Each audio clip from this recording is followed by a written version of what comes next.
2019 में बीजेपी को ज्वाइन करने के बाद से ही अन्नामलाई द्रविडियन पार्टीज के against aggressively pro Hindu politics करते आए हैं। डीएमके और एडीएमके जो तमिलनाडु की रूलिंग पार्टीज हैं, उनके ऊपर चाहे कितने भी करप्शन एलिगेशन लगे हो, पर हम एक चीज से बिल्कुल डिनाई नहीं कर सकते कि उन्होंने तमिलनाडु में डेवलपमेंट नहीं किया। वैसे बीजेपी 1980 में तमिलनाडु में आ गई थी, लेकिन बीजेपी अपनी पहली सीट 16 साल बाद 1996 में जीती। अब बीजेपी की जो इमेज रही है वो पहले से ही एक हिंदू पार्टी की रही है, जिससे तमिलनाडु के लोगों में भी मिसअंडरस्टैंडिंग थी कि अगर हम बीजेपी को पावर में लाएंगे तो ये हमारी तमिल आइडेंटिटी को डिस्ट्रॉय कर देगी।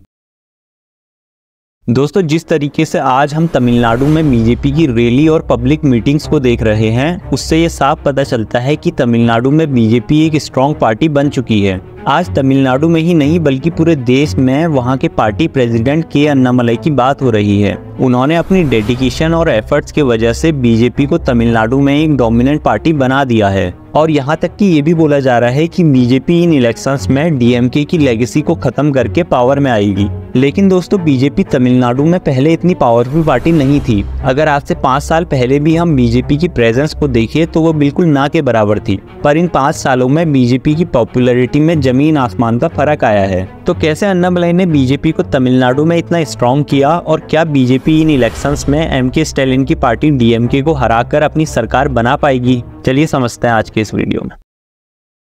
वीडियो में आगे बढ़ने से पहले हमारा थोड़ा बहुत तमिलनाडु की पॉलिटिकल हिस्ट्री को जानना बहुत जरूरी है।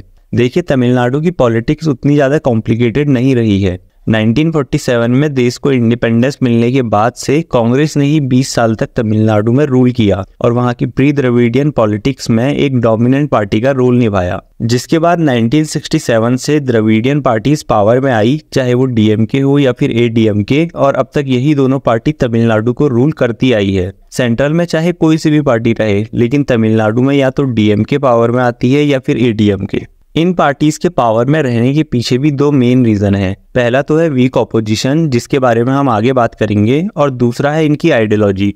देखिए, पहले से ही तमिलनाडु के लोग द्रविडियन पार्टीज की आइडियोलॉजी से इन्फ्लुएंस होते आए हैं। ये पार्टीज स्टेट में एंटी हिंदू, एंटी हिंदी और एंटी हिंदुस्तान की पॉलिटिक्स करती आई है। इसी वजह से इन पार्टीज को तमिलनाडु के ग्रास रूट लेवल से सपोर्ट मिलता आया है, क्योंकि वहाँ के ज़्यादातर लोग अपनी तमिल आइडेंटिटी को देश से भी ऊपर रखते हैं। उन्हें ऐसा लगता है कि वो बाकी लोगों से ज़्यादा सुपीरियर है क्योंकि वो तमिल है। यही रीज़न था जिसकी वजह से 1944 में इन्होंने अपनी एक सेपरेट नेशन की भी मांग की थी, जिसे हम बोलते हैं द्रविड़नाडु। अगर आपको इसके बारे में डिटेल में समझना है तो आप हमें नीचे कमेंट सेक्शन में बता सकते हो। देखिए, आज से पहले तमिलनाडु में हिंदी बोलना भी बहुत बड़ी बात थी, क्योंकि ये वही स्टेट है जहाँ एक समय पे हिंदी एजुटेशन हुआ था। डीएमके जिसने इस एजुटेशन को किया, ऐसा करके वो स्टेट में और भी ज़्यादा पॉपुलर हो गई और एक पावरफुल पॉलिटिकल पार्टी बन गई। देखिए, जब तमिलनाडु में सेपरेट नेशन की मांग उठी थी, तब से ही वहाँ की पॉलिटिक्स में एक इम्पॉर्टेंट पार्ट तमिल नेशनलिज्म रहा है, और 19th सेंचुरी से ही वहाँ के पॉलिटिकल लीडर लोगों के बीच तमिल आइडेंटिटी को प्रमोट करते आए हैं। दोस्तों, तमिलनाडु एक ऐसा स्टेट है जहाँ आज भी सबसे ज़्यादा कास्ट पॉलिटिक्स होती है। यहाँ पे अपर और लोअर कास्ट के हिसाब से अलग अलग पार्टीज बनी हुई हैं, जो स्टेट पार्टीज के साथ मिलकर अपनी अपनी कॉन्स्टिट्यूएंसी में इलेक्शंस लड़ती है। लेकिन अगर देखा जाए तो इन सब चीज़ों के बाद भी तमिलनाडु एक डेवलप्ड स्टेट रहा है। वहाँ गवर्नमेंट की सारी पॉलिसीज, स्कीम्स और अदर फैसिलिटीज समय से पहले ही ग्रास रूट लेवल तक पहुँचती आई है। यहाँ तक कि इंडिया की हाईएस्ट नंबर ऑफ फैक्ट्रीज और सबसे बड़ी ऑटोमोबाइल इंडस्ट्री तमिलनाडु में ही है, और आज ये हमारे देश का 2nd रिचेस्ट स्टेट भी है। तो जब किसी स्टेट में डेवलपमेंट हो रहा हो और वहाँ के लोग अपनी गवर्नमेंट से सेटिस्फाइड हो, तो वो किसी और पार्टी को अपने स्टेट में क्यों ही आने देंगे। तो ऐसा ही बीजेपी के साथ भी हुआ। वैसे बीजेपी 1980 में तमिलनाडु में आ गई थी, लेकिन बीजेपी अपनी पहली सीट 16 साल बाद 1996 में जीती। देखिए, इसका एक रीज़न तो ये था कि क्योंकि बीजेपी लेट से तमिलनाडु में आई, तो ऑब्वियसली उनकी वहाँ प्रेजेंस कम थी, जिस वजह से उन्हें सीट जीतने में इतना टाइम लगा। लेकिन पता है इसका मेन रीज़न क्या था? मेन रीज़न था बीजेपी की आइडियोलॉजी, जिसको कभी भी तमिलनाडु में एक्सेप्ट नहीं किया गया। या यूँ कहे तो बीजेपी की आइडियोलॉजी कभी भी सही तरीके से लोगों के सामने इंट्रोड्यूस नहीं हो पाई। वहाँ के लोगों के दिमाग में ये चीज़ हमेशा से थी कि बीजेपी एक एंटी तमिल पार्टी है। साथ ही दोस्तों, क्योंकि बीजेपी हमेशा से हिंदुत्व आइडियोलॉजी को फॉलो करते आई है, तो वहाँ के लोग भी बीजेपी को नेशनल पार्टी से ज़्यादा हिंदू पार्टी की तरह देखते थे। वैसे आज कांग्रेस भी तमिलनाडु में एग्जिस्ट करती है और उनकी अलायंस डीएमके के साथ है। ये दोनों पार्टी साथ मिलकर तमिलनाडु में इलेक्शंस लड़ती है। पर आज अगर हम तमिलनाडु में बीजेपी की प्रेजेंस को देखें तो वो काफ़ी स्ट्रांग हो चुकी है। पिछले कुछ सालों में बीजेपी के सीक्रेट वेपन के अन्नामलाई ने अपने एफर्ट्स और स्ट्रेटजीज की वजह से बीजेपी को डोमिनेंट पार्टी बना दिया है। लेकिन इन सब चीज़ों को समझने से पहले हमारा ये जानना ज़्यादा ज़रूरी है कि आखिर बीजेपी तमिलनाडु में इतनी वीक क्यों थी और वो कौन कौन से ऐसे चैलेंजेस थे जिनको बीजेपी ने तमिलनाडु में फेस किया।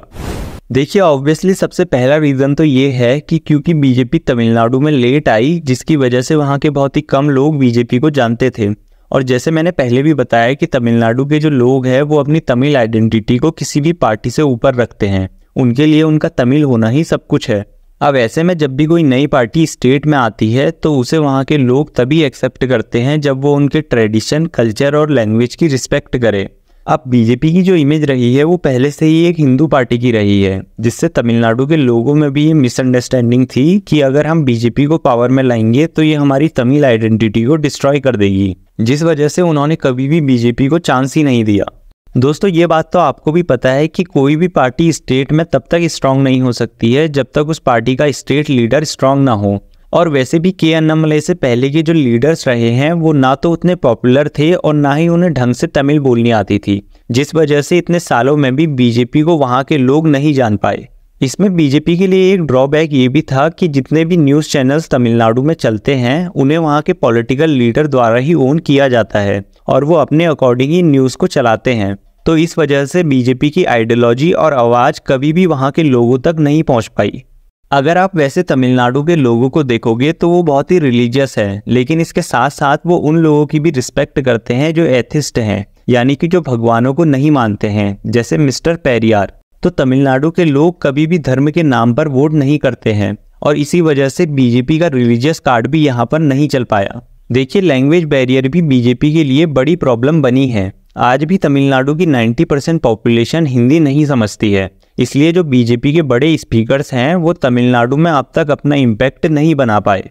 डीएमके और एडीएमके जो तमिलनाडु की रूलिंग पार्टीज हैं उनके ऊपर चाहे कितने भी करप्शन एलिगेशन लगे हो, पर हम एक चीज़ से बिल्कुल डिनाई नहीं कर सकते कि उन्होंने तमिलनाडु में डेवलपमेंट नहीं किया। आज उन पार्टीज के डेवलपमेंट की वजह से ही तमिलनाडु देश का सेकंड रिचेस्ट स्टेट बन पाया है। देश की हाईएस्ट नंबर ऑफ फैक्ट्रीज और ऑटोमोबाइल इंडस्ट्रीज भी तमिलनाडु में ही हैं। एमके स्टैलिन जो करंटली तमिलनाडु के चीफ मिनिस्टर हैं, उन्होंने द्रविडियन मॉडल को फॉलो करते हुए तमिलनाडु और वहाँ के लोगों के लिए बहुत सारे काम किए हैं, जिसकी वजह से वहाँ के लोग उन्हें बहुत पसंद करते हैं। और आज के समय एमके स्टैलिन की पार्टी डीएमके को तमिलनाडु में हरा पाना बीजेपी के लिए किसी बड़े चैलेंज से कम नहीं है। चलिए थोड़ा उन कामों को भी समझते हैं जिनकी वजह से एमके स्टैलिन को वहाँ के लोगों द्वारा इतना पसंद किया जाता है।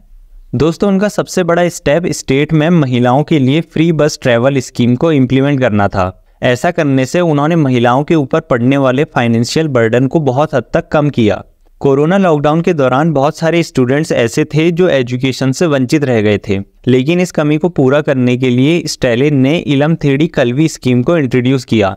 इस स्कीम की हेल्प से जो लोग टीचिंग सर्विस प्रोवाइड कराना चाहते थे वो लोग वेबसाइट में जाकर रजिस्ट्रेशन कर सकते थे और स्टूडेंट्स के घर जाकर उन्हें पढ़ा सकते थे। इस स्कीम को स्टूडेंट्स के पेरेंट्स द्वारा भी एप्रिसिएट किया गया। स्टैलिन लड़कियों को फाइनेंशियली सपोर्ट करने के लिए फुदुमी पेन स्कीम को भी लाए। इस स्कीम में 6 से लेकर 12 में पढ़ने वाली लड़कियों को ग्रेजुएशन कंप्लीट होने तक हर महीने 1000 रुपये दिए जाते हैं। उनकी गवर्नमेंट ने लार्ज स्केल पर इंफ्रास्ट्रक्चर प्रोजेक्ट्स का काम भी शुरू किया, जैसे नए हाईवेज का कंस्ट्रक्शन, मॉडर्न एयरपोर्ट्स बनाना और नई इंडस्ट्रीज को इस्टेब्लिश करना। दोस्तों, एमके स्टैलिन की जो पर्सनैलिटी है वो बहुत ही डाउन टू अर्थ है। वो बड़े ही आसानी से आम जनता से कनेक्ट कर लेते हैं और अक्सर वो वहाँ के लोगों से डायरेक्ट बातचीत करके उनकी प्रॉब्लम्स को सुनते हैं। यही रीज़न है जिसकी वजह से उन्हें तमिलनाडु के ग्रास रूट लेवल से सपोर्ट मिलता आया है, जिसके कारण बीजेपी का डीएमके को हरा पाना बड़ा ही मुश्किल काम है। साथ ही दोस्तों, आपकी जानकारी के लिए बता दूं कि एमके स्टैलिन के पिताजी एम करुणानिधि ने ही डीएमके को एस्टेब्लिश किया था। अब दोस्तों, आप ये तो समझ गए कि क्यों बीजेपी की प्रेजेंस तमिलनाडु में इतनी कम थी और वो कौन कौन से ऐसे चैलेंजेस हैं जिनको बीजेपी फेस कर रही है। पर चलिए अब उन स्ट्रेटजीज और एफर्ट्स को भी समझते हैं जिनकी वजह से बीजेपी तमिलनाडु में अपनी प्रेजेंस को स्ट्रॉन्ग करने में सक्सेसफुल हो पाई है। दोस्तों तमिलनाडु में बीजेपी की प्रेजेंस को बढ़ाने के पीछे मेजर रोल के अन्नामलाई का है। 2019 में बीजेपी को ज्वाइन करने के बाद से ही अन्नामलाई द्रविडियन पार्टीज के against aggressively pro Hindu politics करते आए हैं। के अन्नामलाई ने पहले से ही ये मन बनाया है कि कुछ भी हो जाए पर वो द्रविडियन आइडियोलॉजी के आगे नहीं झुकेंगे। उन्होंने शुरू से ही हिंदुत्व को प्रमोट किया है और द्रविडियन आइडियोलॉजी के खिलाफ आवाज उठाई है। दोस्तों तमिलनाडु के लोगों में सबसे बड़ी मिसअंडरस्टैंडिंग बीजेपी की आइडियोलॉजी को लेके थी, क्योंकि कभी भी बीजेपी के पॉलिटिशियंस की बात को वहां के मेन स्ट्रीम चैनल्स पर नहीं दिखाया गया। तो इसके लिए अन्नामलाई ने ग्राउंड लेवल पे लोगों से कनेक्ट करने और बीजेपी की आइडियोलॉजी को लोगों तक पहुंचाने के लिए जुलाई 2023 में तमिलनाडु में एन मन एन मक्कल यानी माई लैंड माई पीपल यात्रा के नाम से 6 महीने की लंबी पद यात्रा शुरू की। अन्नामलाई का ये विजन था कि इस पद यात्रा से तमिलनाडु के लोगों को बीजेपी के साथ और बीजेपी की हिंदुत्व आइडियोलॉजी के साथ जोड़ा जाए। और इस पद यात्रा के बाद आप देख सकते हो कि बहुत ही बड़े लेवल पे लोग अन्नामलाई और बीजेपी के साथ कनेक्ट हो रहे हैं और इस कनेक्शन के साथ साथ वो डोमिनेंट द्रविडियन आइडियोलॉजी को एक्सपोज करने का भी काम कर रहे हैं। साथ ही बीजेपी को अन्नामलाई में इतना पोटेंशियल दिख रहा है कि उनकी इस पद यात्रा में सपोर्ट करने के लिए खुद नरेंद्र मोदी और अमित शाह प्रेजेंट थे। अन्नामलाई पहले से ही वोटर्स से कनेक्ट करने के लिए रैली, पब्लिक मीटिंग्स और सोशल मीडिया कैंपेन्स करते आए हैं, जिसकी वजह से बीजेपी को एक अच्छा रिस्पांस तमिलनाडु के यूथ से भी मिल रहा है। अन्नामलाई ने तमिलनाडु में अलग अलग कम्युनिटीज़ के साथ जुड़कर भी बीजेपी के लिए ग्रास रूट लेवल पर सपोर्ट बिल्ड करने का काम किया है।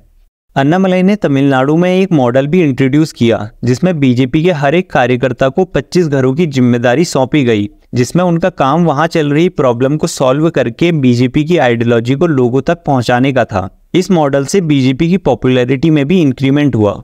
दोस्तों बीजेपी को भी अन्नामलाई में पोटेंशियल दिखता है, जिस वजह से वो अन्नामलाई का सपोर्ट करते आए हैं और उन्हें ये बात भी अच्छे से पता है कि आने वाले समय में अन्नामलाई साउथ इंडिया में बीजेपी के हिंदुत्व लीडर भी हो सकते हैं और आने वाले समय में वो एक यंग डायनेमिक नेशनल लीडर भी बन सकते हैं। हमने अन्नामलाई के ऊपर एक डेडिकेटेड वीडियो भी बनाई है, जिसे आप ऊपर आई बटन पे क्लिक करके देख सकते हो।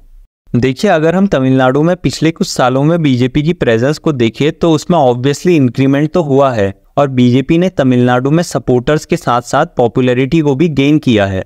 पर दोस्तों अभी भी बीजेपी को बहुत काम करना बाकी है। इतने लंबे समय से चली आ रही द्रविडियन आइडियोलॉजी को मिटाना बीजेपी के लिए किसी बड़े मिशन से कम नहीं है। दोस्तों अभी भी स्टेट में ऐसे लोगों की संख्या ज़्यादा है जो द्रविडियन आइडियोलॉजी का सपोर्ट करते हैं। पर दोस्तों बीजेपी ने जिस तरीके से स्टेट में ऑपोजिशन पार्टी का काम किया है वो बहुत ही अप्रिशिएबल है। हालांकि इन इलेक्शन में डीएमके पार्टी को हरा पाना बीजेपी के लिए एक इम्पॉसिबल काम है, पर मुझे ये उम्मीद है कि जिस तरीके से बीजेपी अपने आप को स्टेट में एक्सपेंड कर रही है उससे ये लगता है कि 2031 तक बीजेपी तमिलनाडु में पावर में आ जाएगी। और हाँ, डेफिनेटली बीजेपी इन इलेक्शंस में अच्छा परफॉर्म करके पिछली बार से ज़्यादा सीट्स को जीतेगी। तो दोस्तों इस वीडियो को यहीं एंड करते हैं। बाकी वीडियो अच्छी लगी हो तो वीडियो को लाइक और चैनल को सब्सक्राइब जरूर से करना। अगर आपने अभी तक के अन्नामलाई वाली वीडियो नहीं देखी है तो चैनल में जाके उस वीडियो को जरूर से चेकआउट करें।